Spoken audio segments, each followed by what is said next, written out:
Les amis, j'ai décidé d'arrêter l'immobilier et la location courte durée. Horrible. Bon, bien entendu, je rigole. Pourquoi cela? J'ai su automatiser les entrées-sorties, déléguer les tâches comme le ménage, les petites réparations, etc.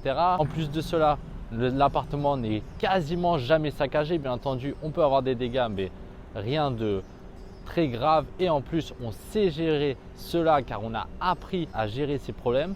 Et de toute façon, si on veut gagner de l'argent, c'est gérer des problèmes et résoudre des problèmes. Et en plus de cela, le chiffre d'affaires n'a jamais été aussi important. Airbnb a généré de 40 à 50% de plus de chiffre d'affaires cette année 2022 que toutes les autres années. Donc l'activité est en pleine expansion en France métropolitaine. Le tourisme a continué de grandir. Malgré cette petite crise que nous traversons, les gens continuent de voyager, les gens continuent de se déplacer, les gens continuent d'aller dans le tourisme, les gens continuent d'aller travailler, donc de se déplacer dans des logements. Et donc, le Airbnb continuera d'être rentable, surtout si l'on fait bien les choses. J'entends souvent dire « Oh, faites la location vide, faites la location meublée, ça sera plus tranquille que la location courte durée. » Mais notre but, c'est quoi? C'est de devenir libre financièrement le plus rapidement possible grâce à l'immobilier. C'est pour ça qu'on investit. Donc, c'est pour ça qu'on fait la location courte durée. Pour générer 3 à 4 fois le chiffre d'affaires qu'on peut générer en vide et en meublé. Et les problèmes ne seront pas 3 ou 4 fois supérieurs. Mais si vous générez 500 € ou 2000 € par mois, croyez-moi, vous allez choisir 2000 € par mois, même si cela vous génère un peu de soucis.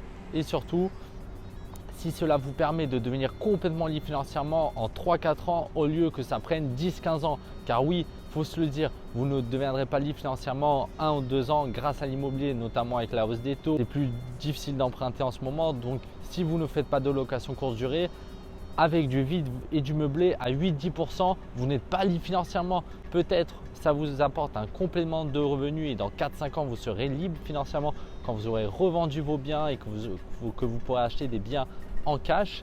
Mais sinon, vous ne serez pas libre financièrement. Tandis qu'avec la location courte durée, avec 20-25% de rentabilité, là oui, vous serez libre financièrement grâce au surplus que vous aurez dégagé grâce à cette activité.